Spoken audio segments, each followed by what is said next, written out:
kita have fun ke supermarketnya udah puas, udah berasa dugem gimana gitu.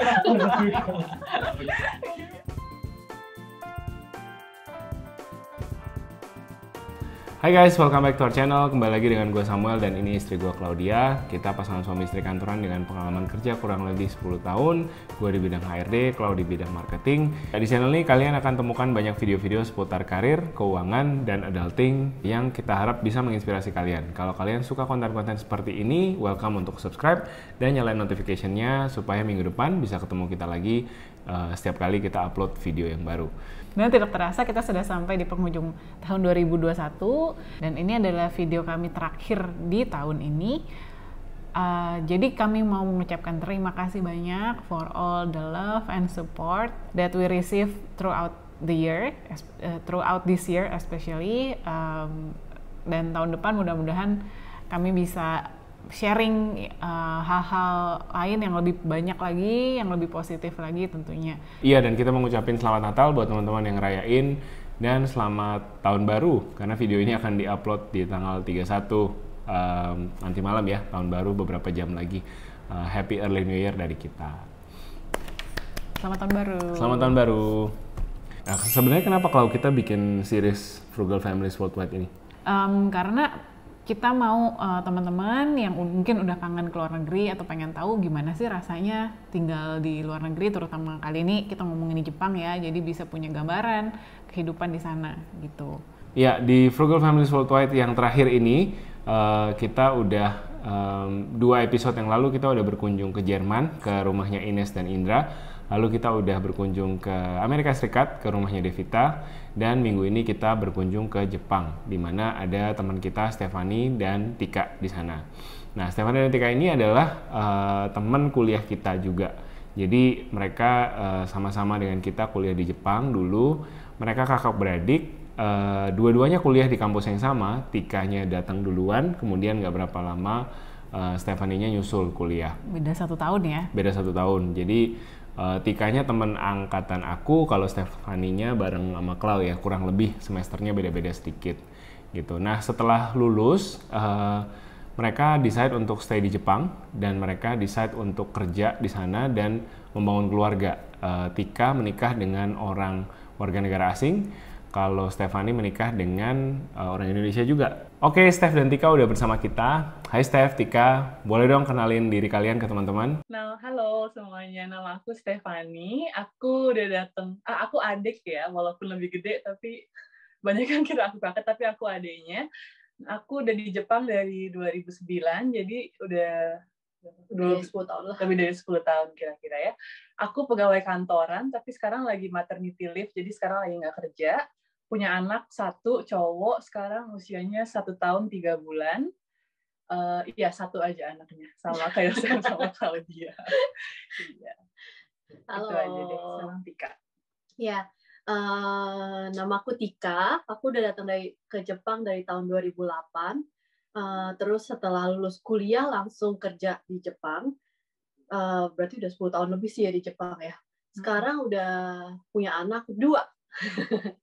Anaknya yang 1 umur 2,5 tahun, yang 1 lagi umur 10 bulan. Jadi kita berdua sekarang lagi maternity leave sampai April tahun depan ya. Semoga bisa masuk daycare, jadi bisa balik ke kerja lagi. Oke, nah sekarang kita mau langsung ngobrol soal living cost ya. Steph dan Tika boleh tolong di-share kira-kira di Jepang itu berapa mahal sih living cost-nya, biaya hidupnya? Berapaan sih? Mahal dong, pasti beli rumah di sana. Apa kayak beli rumah di BSD gitu sama? Jadi beli rumah di sini itu kalau misalnya dirupiahin sekitar berapa ya? Tergantung sih ya. Daerahnya ya. Tergantung kalau misalnya kayak seumuran kita gini, biasanya sanggupnya beli rumah yang kayak lumayan mungil, paling cuma 2 atau 3 kamar tidur. Kira-kira berapa ya? Sekitar 7-8 M gitu kali ya? Oh, lebih kali ya? 8-9 gitu, yeah. 8-9 M kali ya? Tergantung ya tempatnya di mana. Iya, benar-benar tergantung semua sih, berapa jauh dari station, terus luasnya gitu. Tapi di sini walaupun rumahnya lumayan mahal, KPR-nya kebanyakan 35 tahun. Jadi kalau dihitung per bulan, harganya tuh sama aja bener ya mau beli rumah atau mau sewa rumah sih biasanya. Kalau dirupiahin per bulannya itu, walaupun kita DP-nya 0 ya, per bulannya itu sekitar 16-17 juta lah. Di sini, kalau kita punya utang, pajak tahunan akan menjadi lebih murah. Karena pemerintah Jepang menghimbau orang-orangnya untuk beli rumah, untuk beli properti. Jadi benernya lumayan oke juga sih ya kita beli rumah ya. Bisa dapat pajak balik sekitar berapa ya? Setiap tahun itu satu orang deh maksimal bisa dapat 420.000 yen atau 70 juta. 60-an juta ya, 60-an juta. Iya. Iya, jadi lumayan kan. Bisa dapat sampai 10 tahun ya kita 10 tahun ya. Sampai 10 tahun. Setiap tahunnya sekitar segitu. Tapi cuma dapat pajak balik kalau rumahnya ditinggalin ya. Kalau rumah kita beli terus mau direntalin gitu nggak bisa dapat pajak balik. Dan tadi yang bunga bank kecil banget itu juga untuk rumah yang ditinggalin. Iya, kalau rumah nggak ditinggalin beda lagi bunga sistem bunganya gitu. Jadi benar-benar semua diregulasi sama pemerintah banget sih. Next, utilities-nya boleh di-share nggak kira-kira berapa sih biayanya dalam sebulan? Benernya utilities itu sangatlah tergantung musim. Kalau musim dingin, pakai heater terus, mandi air panas lama-lama, langsung air dan gas dan listrik melesat tinggi. Jadi kalau gas kira-kira harganya per bulan itu 500.000 sampai 1 juta. Jadi kalau lagi summer, lagi murah mungkin 500.000. Kalau lagi rajin masak, lagi rajin mandi air panas, bisa melesat ke sekitar 1 jutaan. Untuk listrik ya sekitar 600.000 sampai 1.500.000 lah kira-kira. Karena itu juga karena heater macam-macam lah. Sama internet kira-kira 1 bulannya 650.000. Dan HP kira-kiranya 1 bulan sekarang kita bayar 400.000. Ini udah yang murah. Jadi kita udah cari-cari yang murah. Kalau yang biasa normal-normal orang pakai sih biasanya 700 sampai 800.000. Iya, handphone mahal banget di sini, beda banget sama di Indonesia. Selanjutnya groceries-nya deh, penasaran. Kalian kan kelihatannya sering masak sendiri gitu. Untuk belanja groceries kira-kira sebulan habis berapa sih? Kalau groceries kayak belanja di supermarket gitu, tapi jujur kita nih belum bisa seprugal Sam sama Chloe, kita masih belajar banyak. Jadi kita belum sampai yang strict budgeting gitu, tapi kita udah hitung-hitung kira-kira sebulan itu 8 sampai 9 juta ya kira-kira dengan kita suami istri dan anak ya. Kira-kira segitu. Terus mungkin kalau yang lebih frugal bisa lebih 5 juta gitu, kayaknya bisa sih. Bisa lah, kalau misalnya ada kemauan pasti ada jalan. Masih berusaha. Padahal selalu ngelihat kayaknya sering banget gitu ya Tika sama Stephanie masak sendiri gitu ya. Makanya kita pikir wah ini hemat banget nih kalian rajin masak di rumah. Tapi sebenarnya tuh masak sendiri di Jepang nggak semurah itu juga gitu loh. Karena harga bahan-bahan di supermarket juga lumayan mahal. Dan makan di luar tuh nggak semahal itu juga. Jadi ya hampir-hampir sama lah mungkin ya. Kalau misalnya kita mikir. Iya sih. Kayak sayur gitu tuh mahal gitu loh di sini. Kalau groceries termasuk belanja pokok nggak nih? Iya, ini dia. Belum. Popok itu kira-kira satu anak 1 bulan sekitar 400-500 ribu kali ya. Iya. Sama kali sama di Indo ya. Sama ya. Kurang lebih.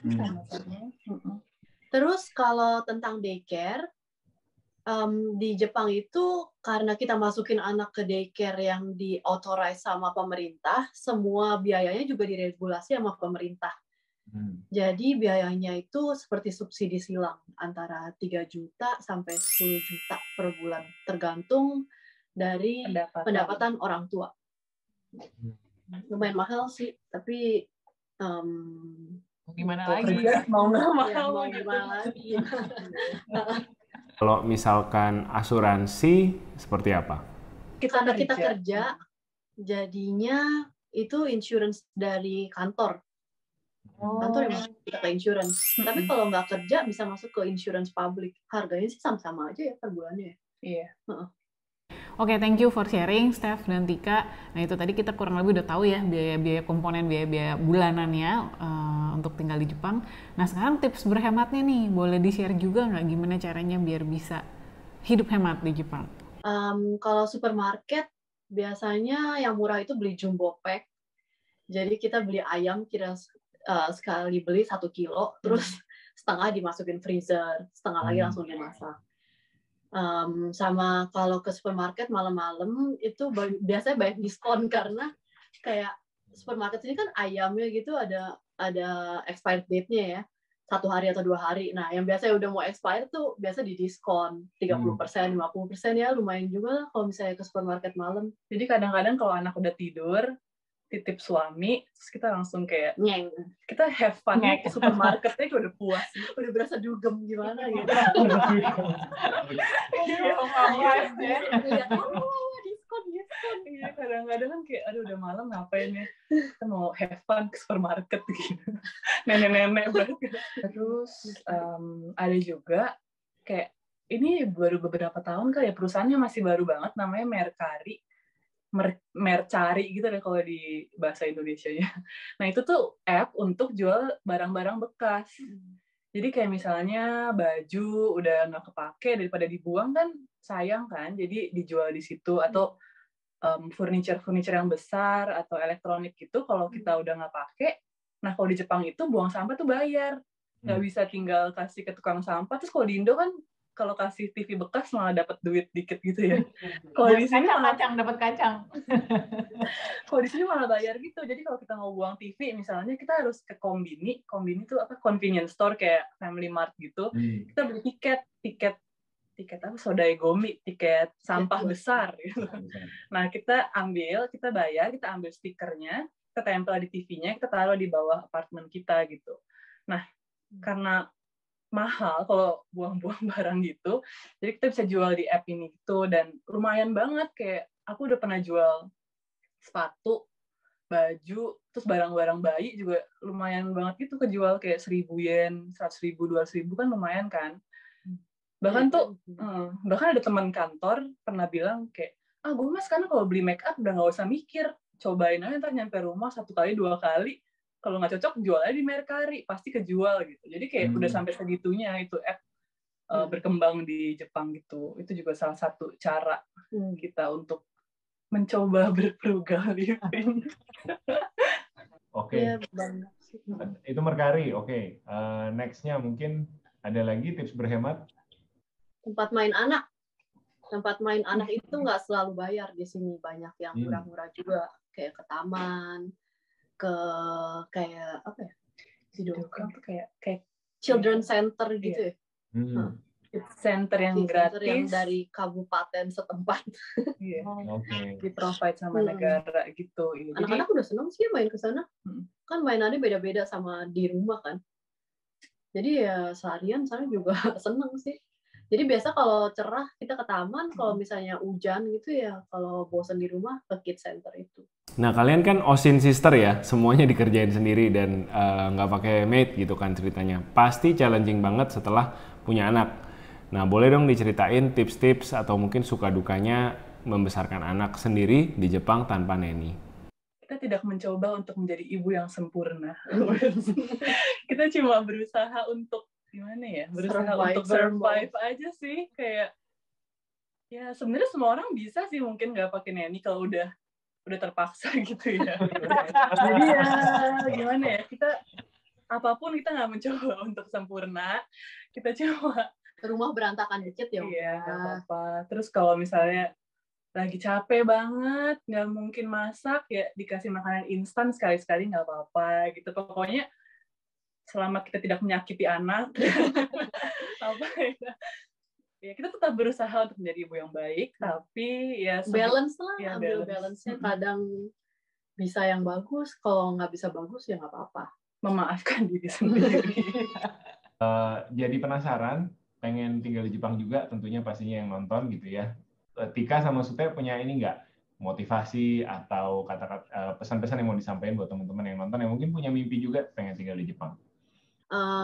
Iya sih, kalau misalnya pengen tinggal di luar ya harus langsung bergerak.